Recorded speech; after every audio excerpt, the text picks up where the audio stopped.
Class 12 में bio में chapter 2 में आज हम परागण के बारे में पढ़ेंगे, जिसे हम पॉलिनेशन कहते हैं। पॉलिनेशन कहते हैं। देखिए परागण होता क्या है इसमें, क्योंकि पुष्पी पौधों में परागण जो है वो आवश्यक होता है। तो यहाँ पर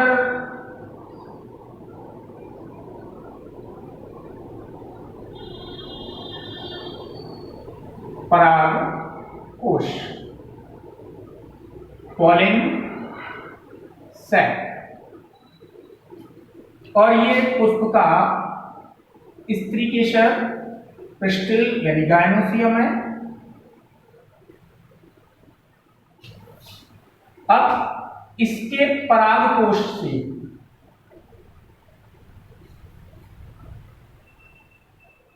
ये पॉलिन ग्रेन हो गया,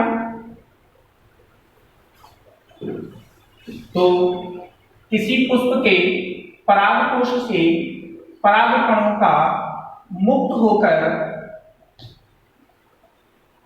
जायांग की वर्तिकाग्र पर स्थानांतरित होना यानी पहुंचना, गायनोसियम। तो ये इसको हम स्टिग्मा कहेंगे। तो यहाँ पर जो परागकण है वो कहाँ जाते हैं, जायांग की वर्तिकाग्र पर पहुंचते हैं यहाँ पर ये। तो इस क्रिया के लिए यहाँ पर परागण कहते हैं। अब परागण होता क्यों है, क्योंकि यहाँ पर मेल और फीमेल गैमीट अचल होते हैं और निषेचन के लिए इन नर युग्मकों और मादा युग्मकों को पास पास लाना होता है। तो यहाँ पर ये जो नर युग्मक हैं वो इस वर्तिकाग्र से इस यहाँ पर जो बीजांड होगा, बीजांड का जो भ्रूणकोश होगा वहां पर ये पहुंचते हैं यहाँ पर। इसके बाद आता है इसमें परागण के प्रकार या परागण की विधियां।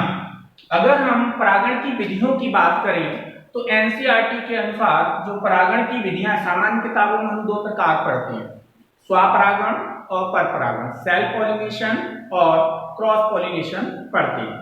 लेकिन एनसीईआरटी की जो बुक है उसमें इसे 3 प्रकार का बताया गया। देखिए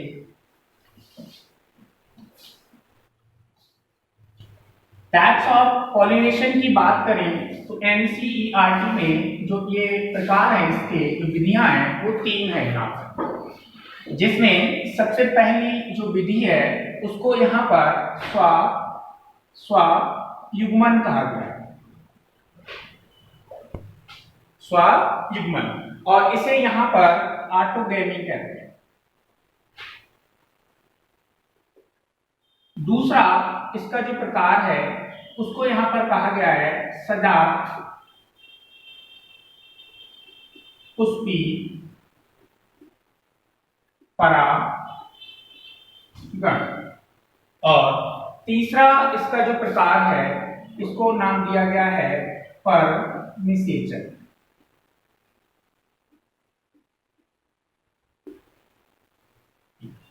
अब हम यहाँ पर सबसे पहला प्रकार पढ़ेंगे, टाइप्स ऑफ पॉलिनेशन। स्वपरागण एक प्रकार का ये स्वपरागण है जिसे हम ऑटोगैमी कह रहे हैं। यहाँ पर क्या होता है, जैसे ये एक पुष्प है, ये पुष्प की वर्तिकाग्र है, ये पुष्प का पुंकेसर है, ऐसे ये पुष्प के दल हैं यहाँ पर इस तरीके से।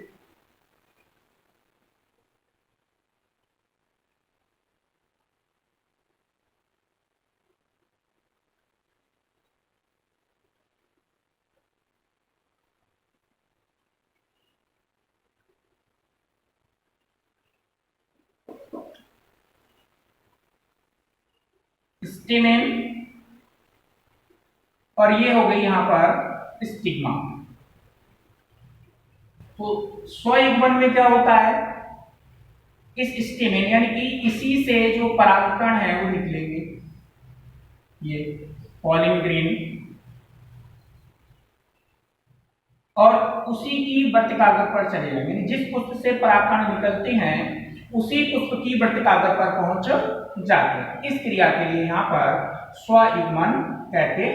यहाँ पर तो जैसे मटर है, आपका मूंगफली है, कनकौवा है, इनको इस तरीके के जो पौधे होते हैं उनमें स्वयुग्मन पाया जाता है। यहाँ पर ये आगे बताएं आपको, ये जो स्वयुग्मन है, यहाँ पर जो पुष्प हैं वो दो प्रकार के होते हैं। इन पुष्पों की अगर हम यहाँ पर बात करें तो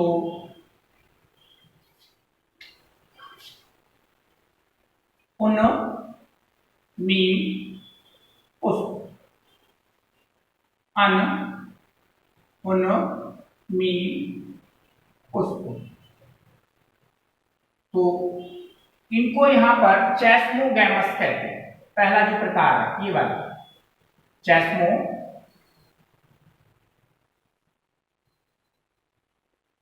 है। ये जो है जैसे सामान्य पुष्प होते हैं वैसे ही ये पुष्प होते हैं। यहाँ पर जो पुष्प हैं खिलते हैं और यहाँ पर जो पुंकेसर हैं और जो जायांग हैं वो एक साथ अनावृत होते हैं। इसमें भी और इसमें सभी में यही क्रिया होती है, लेकिन यहाँ पर जो पुष्प हैं वो क्या हो जाते हैं, अनावृत हो जाते हैं, खिल जाते हैं। जैसे पीली कटीली में जो है उन्मील जो पुष्प हैं वो वहां पर पाए जाते हैं। दूसरा आता है अनउन्मील पुष्प। यहाँ पर क्लीस्टोगैमस,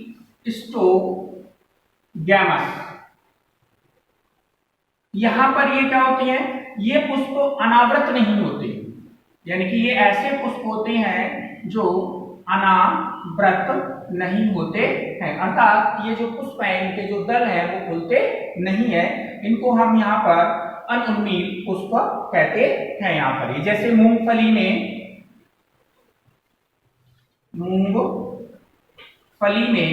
इस तरीके के पुष्प पाए जाते हैं। यहाँ पर क्या होता है, जैसे ये मिट्टी है, यहाँ पर ये पौधा लगा हुआ है इस तरीके से, ये अब यहाँ पर ये जो पुष्प है अंदर है और ये जो पुष्प है वो खिला हुआ नहीं है इस तरीके से। अब बाहर की तरफ जो यहाँ पर पुष्प होंगे वो खिले हुए होते हैं इस तरीके से, यहाँ पर होंगे। बाकी ये जो है यहाँ पर पत्तियां होंगी इस तरीके से। तो ये जो पुष्प है इसको हम क्या कहेंगे, उन्मील पुष्प कहेंगे, और ये वाला जो पुष्प है इसको हम चेस्मोगैमस कहेंगे। ये भूमि के अंदर होगा, ये जो है यहाँ पर अनावृत नहीं होता है यहाँ पर। तो इस प्रक्रिया को यहाँ पर स्वयुग्मन कहते हैं यहाँ पर। अब हम यहाँ पर दूसरे प्रकार का परागण पढ़ेंगे जिसको हम कहते हैं सजात पुष्पी परागण, जीटोनोगैमी कहते हैं यहाँ पर। यहाँ देखिए इसमें क्या होता है, ये एक प्रकार का स्वपरागण ही है, लेकिन यहाँ पर माध्यम की आवश्यकता होती है, इसलिए इसमें परिनिषेचन भी पाया जाता है। तो यानी कि यहाँ पर हम कह सकते हैं कि दोनों प्रकार इसके अंदर आ जाते हैं। इसके लिए इसी कारण इसको अलग रखा गया। देखिए क्या है यहाँ पर, जैसे ये एक पुष्प है पौधे में लगा हुआ,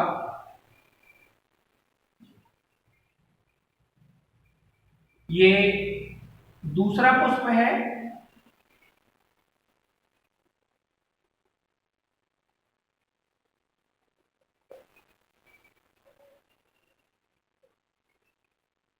इस पुष्प में ये पुंकेसर है,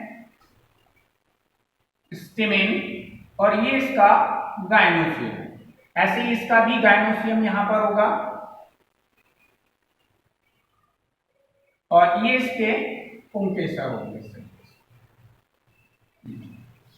अब देखिए क्या होता है यहां पर, तो यहां पर इस पुंकेसर से यानी स्टेमेन से जो परागकण है वो बाहर आएंगे, मुक्त होंगे, और ये परागकण किसी माध्यम के द्वारा उसी पौधे के दूसरे पुष्प की जो स्टिग्मा है यानी वर्तिकाग्र है उस पर ये पहुंच जाते हैं। इस तरीके से ये यहाँ पर आ जाए। तो यहाँ पर पौधा एक ही है, इसलिए इसे नाम दिया गया सजात पुष्पी परागण। लेकिन इसमें कारक की आवश्यकता होती है, क्योंकि यहां से परागकण किसी माध्यम के द्वारा दूसरे पुष्प पर पहुंचेंगे, किसी कारक के कारण पहुंचेंगे, इसलिए ये क्रिया जो है इसमें परिनिषेचन के अंतर्गत आती है। अब एक ही पौधे में हो रही है, इसलिए इसे यहाँ पर स्वयुग्मन भी कहते हैं, स्वयुग्मन कहते हैं। तो इस प्रकार से सजात पुष्पी परागण जो है पाया, मतलब सजात पुष्पी परागण होता है। यहाँ पर टाइप्स ऑफ पॉलिनेशन में तीसरा जो प्रकार है जिसको हम परिनिषेचन एनसीईआरटी में, और वैसे हम इसको क्रॉस पॉलिनेशन यानी पर परागण कहते हैं। तो यहाँ पर क्या होता है भाई, एक ही जाति के दो पौधे होते हैं, उनमें एक पौधे के पुष्प से परागकण दूसरे पौधे के पुष्प की वर्तिकाग्र पर पहुंचते हैं। यानी कि यहाँ पर जो परागण की क्रिया है, जैसे ये एक अलग पौधा है, एक ही जाति के दोनों पौधे हैं, दूसरा जो है यहाँ पर ये, तो यहाँ पर ये जो पुंकेसर हैं,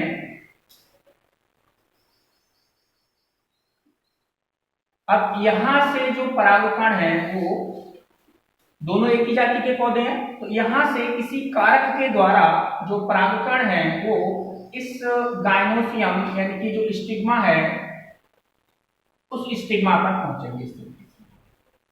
तो इसे यहाँ पर परागण या परिनिषेचन कहते हैं। तो यहाँ पर एक ही जाति के दो पौधों के पुष्पों के बीच में ये क्रिया होती है। यहाँ पर जो परागकण है, एक पुष्प के जो पुंकेसर होता है उसके परागकोश से दूसरे पुष्प की जो वर्तिकाग्र होती है वहां पर ये जो परागकण है वो पहुंचते हैं यहाँ पर। तो इस क्रिया को यहाँ पर परिनिषेचन कहते हैं। परिनिषेचन तीन प्रकार का होता है, यानी कि कारकों के आधार पर अगर हम इसको देखें तो ये तीन प्रकार का होता है, जिसमें सबसे पहला एक प्रकार है यहाँ पर जिसे हम कहेंगे वायु परागण। दूसरा इसका जो प्रकार है उसे हम कहेंगे यहाँ पर जंतु परागण, और तीसरे प्रकार है इसको यहाँ पर कहेंगे जल परागण कहते हैं। तो जो परिनिषेचन पर परागण है वो तीन प्रकार का होता है यहाँ पर। तो इसमें सबसे पहले हम यहाँ पढ़ेंगे वायु परागण, जिसको हम एनिमोफिली कहते हैं। यहाँ पर ये एनिमोफिली कहते हैं। यहाँ पर देखिए एनिमोफिली वायु परागण क्या होता है, तो यहाँ पर जो परागण की क्रिया है वो वायु के माध्यम से होती है। तो ये जो वायु परागण है तो वायु परागण, तो परागण की क्रिया किसके द्वारा होगी, वायु के द्वारा होती है। तो यहाँ पर जो वायु है वो परागकणों को एक पुष्प से दूसरे पुष्प की जो वर्तिकाग्र होती है उस पर ले जाते हैं। यहाँ पर अब ये जो वायु परागण है, इन वायु परागण पुष्पों की कुछ विशेषताएं पाई जाती है, जिसके कारण उनमें ये जो वायु परागण है वो पाया जाता है। यहाँ पर सबसे पहली बात यह है, वायु परागित जो पुष्प होते हैं, क्योंकि वायु परागण करने वाले पुष्पों को वायु परागित पुष्प कहते हैं। तो वायु परागित पुष्प जो हैं उनमें सबसे पहली बात यह है कि ये पुष्प रंगहीन होते हैं, दूसरा छोटे होते हैं, तीसरी बात यह है कि इनमें जो परागकण है वो संख्या में बहुत अधिक बनते हैं, चौथी बात यह है कि इनकी जो वर्तिकाग्र है वो पुष्प से बाहर रहती है, रोमन चिपचिपी हो सकती है। तो इसके अलावा वायु परागित जो पुष्प हैं वहां पर नर पुष्प ऊपर की ओर, मादा पुष्प नीचे की ओर होते हैं, जैसे मक्के में हमें देखने के लिए यहाँ पर मिलता है। तो अगर हम इनकी विशेषताओं की बात करें तो कौन कौन सी विशेषताएं हैं, जिसमें सबसे पहले है पुष्प। तो अभी आपको बताया था पुष्प कैसे होते हैं, छोटे होते हैं, रंगहीन होते हैं, आकर्षक रहित होते हैं, साथ में जो पुंकेसरों के तंतु हैं वो लंबे होते हैं और इनमें परागकण अधिक संख्या में यहाँ पर बनते हैं। तो ये पुष्प की विशेषता यहाँ पर ये कहलाती है। यहाँ पर दूसरा परागकण, तो परागकण लाखों की संख्या में बनते हैं, बहुत अधिक संख्या में यहाँ पर बनते हैं और बहुत अधिक संख्या में जो परागकण है वो खराब भी चले जाते हैं, नष्ट हो जाते हैं यहाँ पर। तीसरी बात जो है यहाँ पर वो है वृत्तिकाग्रति, जिसको हम स्टिग्मा कहते हैं। तो स्टिग्मा उससे बाहर आ जाती है, चिपचिपी रोमल होती है, जिससे परागकण उस पे आसानी से चिपक सके। यहाँ पर में जैसे मक्के में जो भुंटा होता है उसमें देखा होगा इस तरीके का स्पैट होते हैं और उसमें इस तरीके की ये रोए जैसी संरचनाएं लटकती हैं। अगर हम इसमें बात करें मक्के में तो ये ऊपर की तरफ यहाँ पर ये इस तरीके से लगे हुए होते हैं, बाली जैसी होती है, ये नर मेल फ्लावर होते हैं ऊपर की तरफ।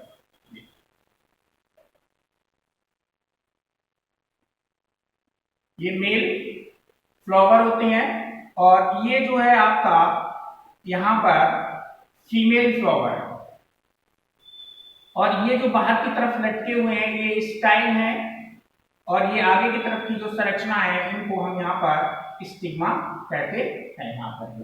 तो इस प्रकार से बाह्य परागण होता है यहाँ पर। अगला वायु परागण के बाद दूसरा जो प्रकार आता है परिनिषेचन पर परागण में, दूसरा जो कारक है वो है यहाँ पर जंतु परागण। तो ये अजैवीय कारक है और ये भी अजैवीय कारक है और ये जैवीय कारक के अंतर्गत आता है परागण। तो ये जो परागण है वो जंतुओं द्वारा होता है, जंतुओं द्वारा परागण की यहाँ पर ये क्रिया होती है यहाँ पर और ये निम्नलिखित प्रकार का हो सकता है। नंबर 1 कीट परागण। देखिए यहां पर क्या होता है कीट परागण में, एंटोमोफिली इसके लिए कहते हैं। यहां पर कीट परागण में ये जो परागण है वो कीटों के कारण होता है, कीटों के द्वारा होता है। तो कीट यहाँ पर क्या करते हैं, एक पुष्प में जाते हैं, उनके शरीर पर परागकण लग जाते हैं, फिर वो दूसरे पुष्प पर जाते हैं, तो वही परागकण दूसरे पुष्प की जो वर्तिकाग्र होती है वहां पर पहुंच जाते हैं। तो इस प्रकार से कीट परागण जो है होता है। लेकिन जो कीट परागित पुष्प हैं उनकी कुछ विशेषताएं होती हैं। इन कीट परागित पुष्पों की कौन कौन सी विशेषताएं हैं उनके बारे में हम यहाँ पर देखेंगे। तो यहाँ पर विशेषताएं, कीट परागित पुष्पों की विशेषताएं। सबसे पहली बात यह है कि ये जो पुष्प हैं बड़े और रंगीन होते हैं। यहाँ पर जो पुष्प हैं वो बड़े होते हैं, चमकीले होते हैं और रंगीन होते हैं। यहाँ पर तीसरी चीज ये है कि इन पुष्पों में गंध होती है। इस गंध के कारण जो कीट हैं इनकी ओर आकर्षित होते हैं। तीसरी चीज ये है कि इन पुष्पों में मकरंद होता है, यानी मकरंद यहाँ पर नेक्टर जिसे बोलते हैं, तो वो नेक्टर इनके अंदर होता है, उसको खाने के लिए कीट जाते हैं। यानी कि ये एक प्रकार का सहजीवी संबंध यहाँ पर कहलाता है। चौथी चीज ये है कि यहाँ पर जो परागकण है वो कम होते हैं लेकिन चिपचिपे और स्पिनी होते हैं, जिससे आसानी से ये उनके साथ चिपक सके। तो परागकण यहाँ पर कैसे होते हैं, कम संख्या में बनते हैं, चिपचिपे और स्पिनी होते हैं। और पांचवी चीज ये है कि यहाँ पर जो स्टिग्मा है वो पुष्प के अंदर रहती है। अंदर होने के कारण जब कीट जाते हैं तो वहां उस पर परागकण पहुंच जाते हैं यहाँ पर। अब जो कीट है वो विशेष कुछ कीट हैं, इनके उदाहरण है जैसे आपका मधुमक्खी है वो सैल्विया में परागकण करता है, सैल्विया में परागकण करता है। अधिकांश जो है मौत और तितलियों के द्वारा यहाँ पर परागकण की क्रिया होती है यहाँ पर।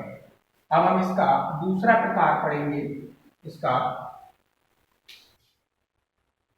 पक्षी परागण। तो पक्षियों द्वारा होने वाले परागण को पक्षी परागण कहते हैं। तो ये जो परागण की क्रिया है वो पक्षियों द्वारा होती है और ऑर्थिनोफिली कहते हैं इसके। जैसे हमिंग बर्ड है बिगोनिया में परागण करती है। इसके अलावा शहद की चिड़िया स्ट्रेलिया में परागण करती है। तो यहाँ पर क्या करती है, चोंच डालती है ये पक्षी पुष्प के अंदर, तो चोंच पर और उनके सिर पर परागकण लग जाते हैं और वही चोंच फिर दूसरे पुष्प में डालते हैं, तो वहां पर वो परागकण उसकी वर्तिकाग्र पर पहुंच जाते हैं। तो इस प्रकार से जो पक्षी परागण है वो क्रिया यहाँ पर होती है यहाँ पर। उसके बाद अगला प्रकार आता है घोंघा परागण। तो कुछ पौधों में जैसे सर्पपादप है, अन्य पौधे हैं, इनमें घोंघों के द्वारा परागण होता है। तो स्थूल मंजरी पुष्पक्रम पाया जाता है, इसमें मादा पुष्प नीचे होता है, नर पुष्प ऊपर होता है। तो यहाँ पर घोंघों के द्वारा परागण होता है। इसी प्रकार से चीटी परागण, वैसे तो ये जो परागण है वो कीट परागण के अंतर्गत ही आता है, लेकिन कुछ पुष्प ऐसे होते हैं उनकी संरचना इस तरीके की होती है कि उनमें छोटा सा छिद्र होता है, केवल चींटियां ही उनके अंदर जा सकती हैं। तो चींटियां उनके अंदर, जैसे अंजीर है, गूलर है, आपका अन्य दूसरे पौधे हैं, तो उनमें चींटियां उसके अंदर पुष्पक्रम के अंदर घुसती हैं। तो वहां पर परागण करने के बाद यानी कि वहां रहती हैं, अंडे देती हैं, प्रजनन करती हैं। उसके बाद जब वो बाहर निकलकर दूसरे पुष्प में जाती हैं तो परागण की क्रिया वहां पर हो जाती है यहाँ पर। तो इस प्रकार से ये कहलाता है। इसके अलावा कुछ अन्य परागण भी हैं, जैसे आपका स्तनियों द्वारा भी परागण होता है।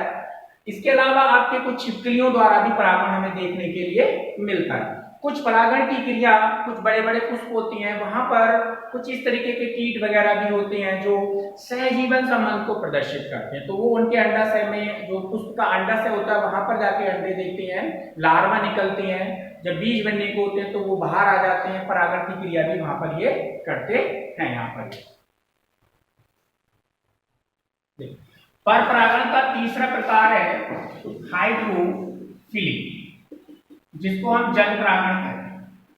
तो ये जो जल परागण है वो जलीय पौधों में देखने के लिए मिलता है। दूसरी बात यह है कि ये जो जल परागण है लगभग 30 वंशों तक सीमित है। अधिकांश एक बीजपत्री जो पौधे हैं उनमें, जो जलीय एक बीजपत्री पौधे हैं उनमें इस तरीके का परागण मिलता है। दूसरी बात यह है कि ये जो परागण है बहुत ज्यादा दुर्लभ होता है, बहुत कम जलीय पौधों में देखने के लिए मिलता है यहाँ पर। तो यहाँ पर जो परागण की क्रिया है वो जल द्वारा होती है। तो यहाँ पर जो कारक है परागण का वो कौन है? जल है। जल के माध्यम से परागण की क्रिया यहाँ पर होती है। यहाँ पर जैसे हम यहाँ पर एक अध्ययन करेंगे, जैसे वैली सिनेरिया।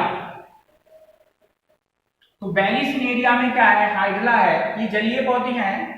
तो वैली सिनेरिया में ये एक हम मादा पौधा बना रहे हैं, इस तरीके से फीमेल प्लांट है जल के अंदर, इस तरीके से।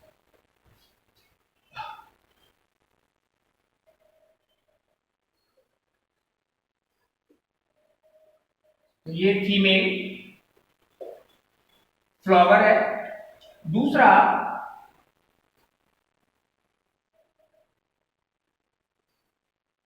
ये मेल फ्लावर है, इसके अंदर ये मेल फ्लावर है। ये इसके अंदर ये मेल फ्लावर है।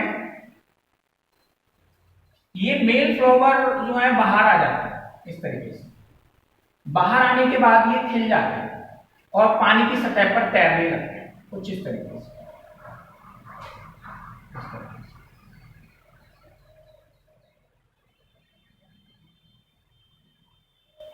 तो ये यहां पर मेल फ्लावर। अब ये मेल फ्लावर जल में बहता हुआ है। अब ये यहां पर क्या है? पॉलिन ग्रीन है आएगा।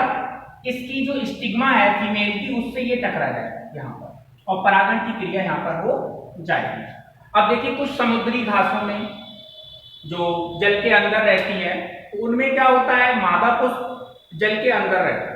अब परागकण जो है वो जल के अंदर मुक्त हो जाते हैं और यही जो परागकण है जल की धारा के साथ बहते हुए मादा पुष्प की वर्तिकाग्र तक पहुंच, एक मादा जो पुष्प होता है उसकी वर्तिकाग्र तक पहुंच जाता है। यहाँ पर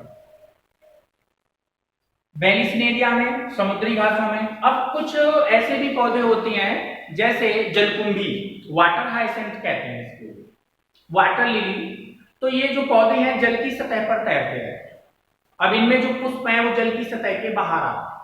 तो वहां पर जो परागण की क्रिया है वो कीटों के माध्यम से या वायु के माध्यम से हो जाती है। तो कीटों के द्वारा, वायु के द्वारा भी जो जलीय पौधे हैं वहां पर भी परागण पाया जाता है, उनमें भी परागण इस तरीके का होता है। यहाँ पर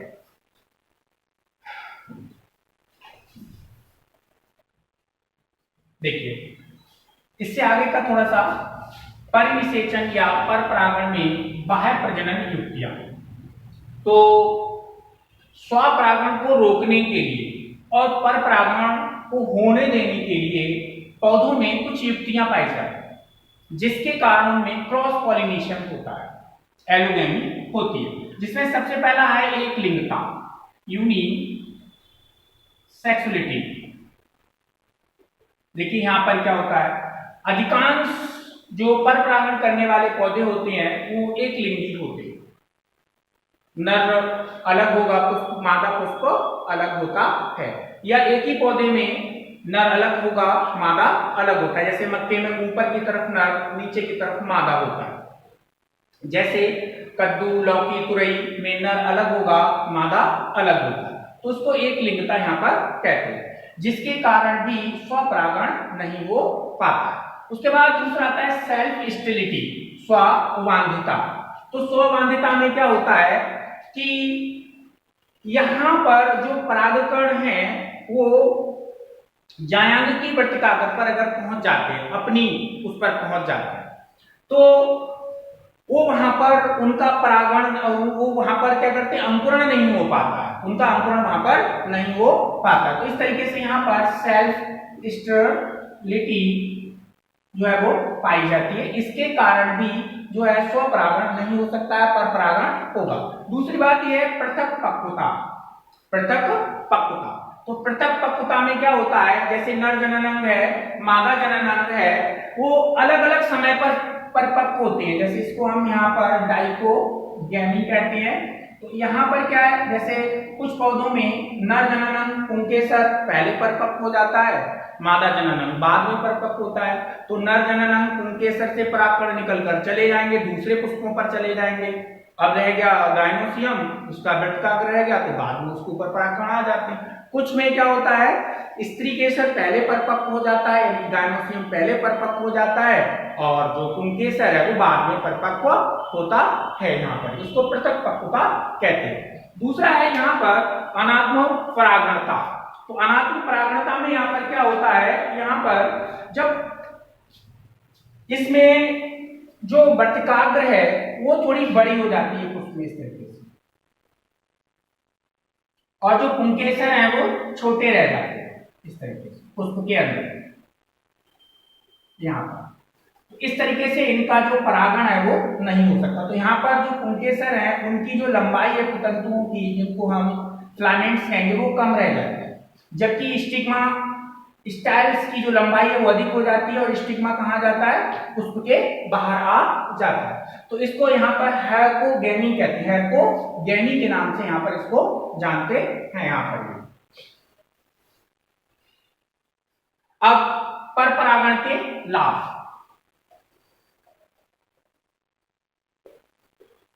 तो परपरागण के लाभ भी हैं और कुछ हानियां भी हैं। लाभ में यह है कि इसमें जो उत्पन्न किस्म है पौधों की, ये जो प्रजाति है वो संकर यानी हाइब्रिड होती है। इससे नई जातियों को उत्पन्न किया जा सकता है। इसमें जो बीज उत्पन्न होते हैं वो जननक्षम होते हैं, यानी कि जनन सक्षम होती है, जनन कर दोबारा उनकर जनन कर सकते हैं। इसके अलावा यहाँ पर जो परपरागण करने वाले होते हैं, जो बीज हैं, जो फल हैं, वो अधिक प्रतिरोधी होते हैं। उनकी जो उत्पन्न पौधे हैं वो अधिक प्रतिरोधी होते हैं, फल भी स्वादिष्ट भी होते हैं। लेकिन परपरागण की कुछ हानि भी हैं।